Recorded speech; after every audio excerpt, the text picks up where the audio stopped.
നമുക്ക് സ്ഥിരമായിട്ട് വരുന്ന ഒരു ചോദ്യമാണ് സ്വിംഗ് ട്രേഡ് ചെയ്യാൻ വേണ്ടിയിട്ട് എത്ര രൂപ ആവശ്യമാണ് എന്നുള്ളത്. അപ്പം പല ആൾക്കാരും ബിഗിനേഴ്സ് അല്ലെങ്കിൽ തുടക്കക്കാർ ഇത് ചോദിക്കുന്നത് എന്തുകൊണ്ടാണെന്ന് ചോദിച്ചു കഴിഞ്ഞാൽ എത്ര രൂപയുണ്ടെങ്കിൽ നമുക്ക് പ്രോഫിറ്റ് ഉണ്ടാക്കാൻ വേണ്ടിയിട്ട് പറ്റും, എൻ്റെ കയ്യിൽ 1,00,000 രൂപ ഉണ്ടെങ്കിൽ എനിക്ക് 50,000 രൂപ പ്രോഫിറ്റ് ഉണ്ടാക്കാൻ വേണ്ടി പറ്റുമോ? ഈ ഒരു രീതിയിലുള്ളൊരു തോട്ട് പ്രോസസ്സിൻ്റെ പുറത്താണ് പല ആൾക്കാരും ഇത്തരത്തിലുള്ള ഒരു ചോദ്യം നമ്മളുടെ അടുത്ത് ചോദിക്കുന്നത്.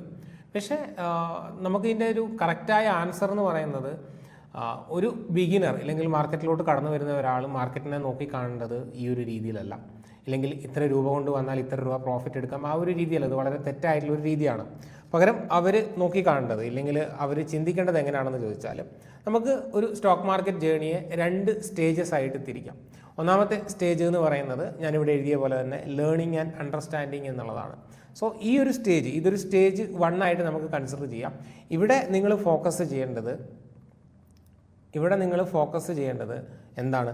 പ്രധാനമായിട്ടും ടെക്നിക്കൽ അനാലിസിസ്. നിങ്ങൾ സ്വിംഗ് ട്രേഡിംഗ് ആണെങ്കിൽ ടെക്നിക്കൽ അനാലിസിസ് എങ്ങനെ പഠിക്കാം, അല്ലെങ്കിൽ രണ്ടാമത്തെ എങ്ങനെയാണ് നമുക്ക് സ്വിംഗ് ട്രേഡിങ്ങിന് ചൂസ് ചെയ്യാൻ എങ്ങനെ നല്ല സ്റ്റോക്ക് സെലക്ഷൻസ് നടത്താം, ഇല്ലെങ്കിൽ സ്ട്രോങ് സെക്ടർ ഏതൊക്കെയാണ്, സ്ട്രോങ് സ്റ്റോക്സ് ഏതൊക്കെയാണ്, എങ്ങനെ നമുക്ക് നമ്മളുടെ റിസ്ക് മാനേജ് ചെയ്യാം എന്നൊക്കെയുള്ള കാര്യങ്ങളിലാണ് നമ്മൾ ഈ സ്റ്റേജ് 1 കൂടുതലായിട്ട് ഫോക്കസ് ചെയ്യേണ്ടത്. അതായത് നമ്മളുടെ ഒരു ലേണിംഗ് സ്റ്റേജ് ആയിട്ട് വേണമെങ്കിൽ നമുക്ക് സ്റ്റേജ് 1 വിളിക്കാം.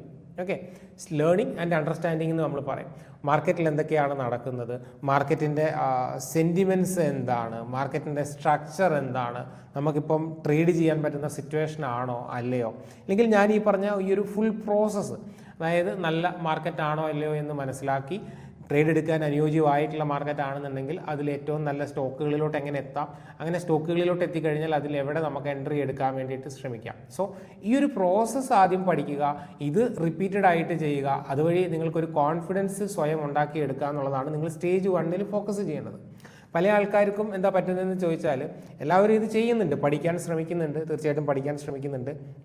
പക്ഷേ ഈ ഒരു സ്റ്റേജ് 1 തന്നെ അവർ വലിയ രീതിയിലുള്ള ക്യാപിറ്റൽ കൊണ്ടുവരികയും അതിനെ ബേസ് ചെയ്ത് അവർ ട്രേഡ് നടത്തുകയും അല്ലെങ്കിൽ പരീക്ഷണങ്ങൾ ആ ഒരു വലിയ ക്യാപിറ്റലിൽ നടത്തുമ്പം അവർക്കതിൽ വലിയ നഷ്ടം നേരിടേണ്ടി വരുന്നു. അങ്ങനെ നഷ്ടം വന്നു കഴിയുമ്പോൾ സ്വാഭാവികമായിട്ടും എന്താണ്, നമുക്ക് ആ ഒരു മെത്തേഡിനോടോ ഇല്ലെങ്കിൽ ആ ഒരു സ്ട്രാറ്റജിയോടോ ഇല്ലെങ്കിൽ ഈ ഒരു സ്വിംഗ് ട്രേഡിനോടോ അല്ലെങ്കിൽ ഏത് ട്രേഡിംഗ് സ്റ്റൈലിനോടായാലും നമുക്കൊരു ഒരു ഇതെനിക്ക് വർക്കാകില്ല ഇല്ലെങ്കിൽ ഇതെനിക്ക് സെറ്റാവില്ല എന്നുള്ള തരത്തിലുള്ള ഒരു കോൺഫിഡൻസ് നമുക്ക് വളരെ വലിയ രീതിയിൽ പോകും.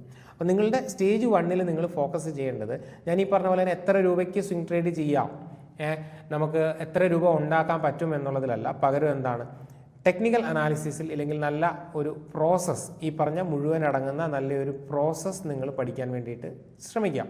ഇതിൻ്റെ ഉള്ളിൽ തന്നെയാണ് നമ്മളുടെ റിസ്ക് മാനേജ്മെൻറ്റും പൊസിഷൻ സൈസിങ്ങും കാര്യങ്ങളൊക്കെ വരുന്നത്. അപ്പം ഇപ്പം നിങ്ങൾക്കൊരു ക്ലാരിറ്റി ഉണ്ട്, എങ്ങനെ സ്റ്റോക്ക് എടുക്കണം, എവിടെ ട്രേഡ് എടുക്കണം, എങ്ങനെ മാർക്കറ്റിനെ നോക്കി കാണണം എന്നുള്ളൊരു ക്ലാരിറ്റി കിട്ടിയതിന് ശേഷം മാത്രം നിങ്ങൾ എന്ത് ചെയ്യുക, നിങ്ങളുടെ സ്റ്റേജ് 2 എന്ന് പറയുന്നതിലോട്ട് നിങ്ങൾ എൻ്റർ ആകുക. സ്റ്റേജ് 2 നമ്മൾ പ്രധാനമായിട്ടും ഫോക്കസ് ചെയ്യുന്നത് നമ്മളുടെ സ്കെയിലിങ്ങും അതേപോലെ തന്നെ നമ്മൾ ഏൺ ചെയ്യാൻ വേണ്ടിയിട്ടുമാണ്.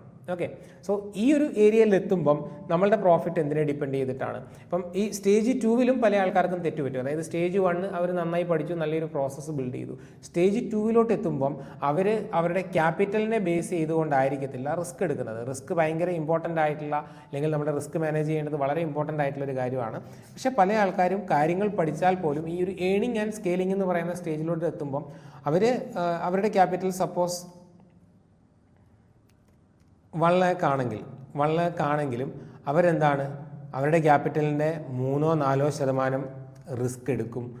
ഇല്ല എന്നുണ്ടെങ്കിൽ അവരുടെ ക്യാപിറ്റലിൻ്റെ 50% സിംഗിൾ സ്റ്റോക്കിൽ അവരെന്ത് ചെയ്യും, അലോക്കേറ്റ് ചെയ്യും. സോ ഇത്തരത്തിലുള്ള മിസ്റ്റേക്കുകൾ അവർ നടത്തും. അപ്പം ഈ ഒരു സ്റ്റേജ് 2 എത്തുമ്പോൾ നിങ്ങൾ പ്രധാനമായിട്ടും കൂടുതൽ, കാരണം ഓൾറെഡി നിങ്ങൾ പ്രോസസ്സ് പഠിച്ചു. രണ്ടാമത് എന്താണ്, നിങ്ങളുടെ റിസ്ക് മാനേജ് ചെയ്യാനും അതേപോലെ തന്നെ നിങ്ങളുടെ ക്യാപിറ്റൽ പ്രൊട്ടക്റ്റ് ചെയ്തുകൊണ്ട് നമ്മൾ സ്റ്റേജ് 1 പഠിച്ച ക്യാപിറ്റൽ പ്രൊട്ടക്റ്റ് ചെയ്തുകൊണ്ട് നമ്മൾ സ്റ്റേജ് 1 പഠിച്ച നമ്മളുടെ ആ ഒരു പ്രോസസ്സ് കണ്ടിന്യൂ ചെയ്യാൻ വേണ്ടിയിട്ടുമാണ് ശ്രമിക്കേണ്ടത്. പിന്നെ നമുക്ക് എല്ലാവർക്കും അറിയുന്ന പോലെ നമ്മളുടെ ക്യാപിറ്റൽ എത്രയാണോ അതിനെ ബേസ് ചെയ്തുകൊണ്ടാണ് നമ്മൾ റിസ്ക് എടുക്കുന്നത്. അപ്പം നമുക്ക് സ്വാഭാവികമായിട്ടും അതിനെ ബേസ് ചെയ്തുകൊണ്ടുള്ള റിവാർഡായിരിക്കും കിട്ടുക. ഇപ്പോൾ ഒരാൾക്ക് 10,000 രൂപ കിട്ടുന്നുണ്ട് എന്ന് വിചാരിച്ച് നമ്മൾക്കും എല്ലാ ട്രേഡിലും 10,000 കിട്ടണം എന്ന് വിചാരിച്ചാൽ പറ്റുമോ? ഇല്ല. മേ ബി 10,000 എടുക്കുന്ന ഒരാളുടെ ക്യാപിറ്റൽ 10 ലക്ഷം രൂപയായിരിക്കും, നമ്മളുടെ കയ്യിലുള്ള ക്യാപിറ്റൽ ചിലപ്പോൾ 1 ലക്ഷം രൂപയായിരിക്കും. അതിനനുസരിച്ചിട്ടുള്ള റിസ്ക്കും നമ്മൾ എടുക്കാൻ പാടുള്ളൂ, അതിനനുസരിച്ചിട്ടുള്ള റിവാർഡേ നമുക്ക് കിട്ടുള്ളൂ. സോ ഒരു എക്സാമ്പിൾ പറയുകയാണെങ്കിൽ ഇപ്പോൾ ഇവിടെ നമ്മൾ നമ്മുടെ ഒരു വണ്ണത്തിൽ സ്ക്രീനേഴ്സിൽ പോകുന്നു. ഇവിടെ നമുക്ക് പൊസിഷൻ സൈസിങ് കാൽക്കുലേറ്റേഴ്സ് അവൈലബിൾ ആണ്. സോ ഞാനിവിടെ കാൽക്കുലേറ്റർ എടുക്കുന്നു.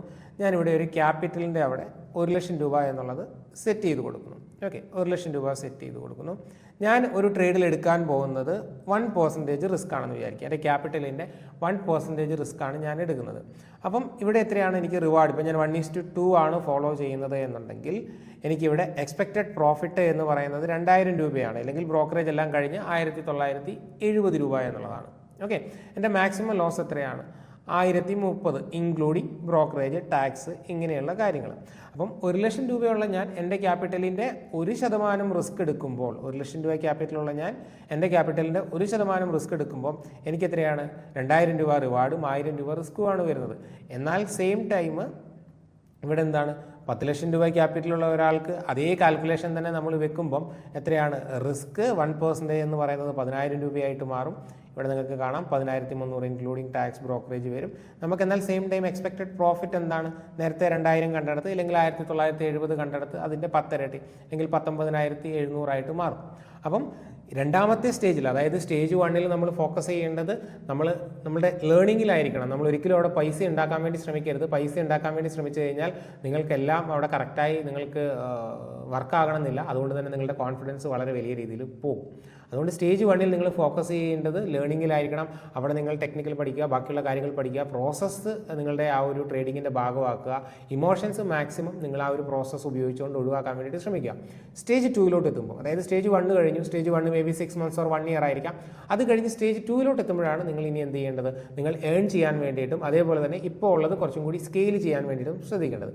ആ ഒരു സമയത്ത് നമ്മൾ പ്രധാനമായിട്ടും റിസ്ക് മാനേജ്മെൻറ്റിലും, അല്ലെങ്കിൽ നമ്മളുടെ ക്യാപിറ്റൽ പ്രൊട്ടക്റ്റ് ചെയ്തുകൊണ്ട്, ഇമോഷൻസ് കൺട്രോൾ ചെയ്തുകൊണ്ട് അവിടെ എങ്ങനെ നമുക്ക് സ്കെയിൽ ചെയ്യാം എന്നുള്ളതിൽ ഫോക്കസ് ചെയ്യുക. അല്ലാതെ നമ്മൾ ആ സ്റ്റേജ് 2 എത്തുമ്പോൾ കാര്യങ്ങൾ ഞാൻ പഠിച്ചല്ലോ, ഇനി എന്താണ്, എനിക്കിനി ഏണിങ്ങിൻ്റെ സമയമാണെന്ന് വിചാരിച്ച് നമ്മൾ അൺവാണ്ടഡ് ആയിട്ടുള്ള റിസ്ക്, 1,00,000 രൂപയുള്ള ഒരാൾ 5,000, 10,000, 1 രൂപ ഒരു ട്രേഡിൽ റിസ്ക് എടുത്താൽ, അല്ലെങ്കിൽ ക്യാപിറ്റലിൻ്റെ 50%, 50,000, 70,000 രൂപ ഒരു സ്റ്റോക്കിൽ നിക്ഷേപിച്ച് കഴിഞ്ഞാൽ മേ ബി വീണ്ടും എന്താണ് നമ്മൾ സ്റ്റേജ് 2 ഫെയിൽ ആകാനുള്ള സാധ്യതയുണ്ട്.